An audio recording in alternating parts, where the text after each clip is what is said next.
அதே மாதிரி குடும்ப ஒற்றுமை ரொம்ப சிறப்பாக இருக்கும். இவ்வளோ நாள் பிரிஞ்ச கணவன் மனைவிக்குள்ளே இருந்த பிரச்சனைகள், சிறு சிறு கருத்து முரண்கள்லாம் பேசி தீர்த்து அதெல்லாம் ஒற்றுமையாகிறதுக்கான ஒரு சூழ்நிலையெல்லாம் இருக்கக்கூடிய காலகட்டமாக இருக்குது இந்த காலகட்டம்.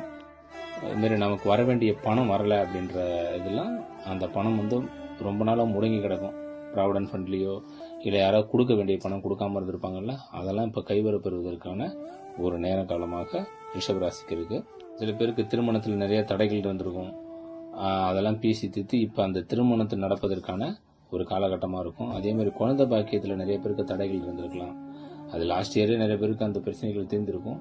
ஆனால் இப்போ அதற்கான முயற்சிகள் பண்ணும்போது ட்ரீட்மெண்ட் மூலயமா குழந்தை பிறக்கிறதுக்கான ஒரு வாய்ப்பு இருக்குது. வெளியூர் வெளிநாடு போகணும்னு நினைக்கிறவங்களுக்கு ஈஸியாக எல்லாம் கிடைக்கும். இப்போ நீங்கள் உழைக்கக்கூடிய காலம், உழையும் உட்பக்கம் காண்பார் உழைவின்றி தாழாது முயற்சி இருக்கின்ற திருவள்ளுவர். அந்த ஊழ்வினை அறிந்து தெய்வ அனுகிரகம் கொண்டு முயற்சி பண்ணும்போது எல்லாத்திலையும் ஜெயிக்கிறதுக்கான ஒரு காலகட்டம். தெய்வ வழிபாடுன்னு கூடிய முயற்சி நிச்சயமாக எல்லாத்திலையும் ஜெயிக்கிறதுக்கான இந்த காலகட்டம் அமையும். உங்களுக்கு விஷயம் என்னன்னா, இந்த காலகட்டத்தில் நல்லபடியாக உழைக்கணும். உழைச்சோம்னா நிறைய பணம், பொருளாதாரம், வசதி வாய்ப்புகளில் ஒரு பெரிய முன்னேற்றத்தை சந்திக்கக்கூடிய அமைப்பு இந்த ரிஷபராசிக்கு இந்த காலகட்டத்தில் இருக்கு.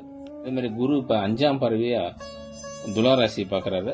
அது ரிஷபராசிக்கு 6ஆம் இடம். இந்த உடல்நலம் பாதிப்புகள், கடனில் இருந்தவங்க, லோன் கிடைக்காத இருந்தவங்க, இவங்களுக்கெல்லாம் ஒரு நல்ல ஒரு மாற்றம் கிடைக்கும். உடல்நலம், தேக ஆரோக்கியத்தில் நல்ல முன்னேற்றம் வரும். எதிரிகள் விலகுவாங்க. சின்ன சின்ன கருத்து முரண்பாடுகள் இந்த நண்பர்கள் கூட இப்போ ஒற்றுமையாக வருவாங்க. பேங்க்கில் லோன் வாங்கினதுலாம் அடையக்கூடிய சூழ்நிலைகள்லாம் இருக்கும். ஒரு சில பேருக்கு இந்த வம்பு வழக்கு, கோர்ட்டு இதெல்லாம் போயிருந்தோம்ல, அதெல்லாம் சரியாகி சாதகமான தீர்ப்பு வரக்கூடிய ஒரு காலகட்டமாக இந்த காலகட்டம் அமையும்.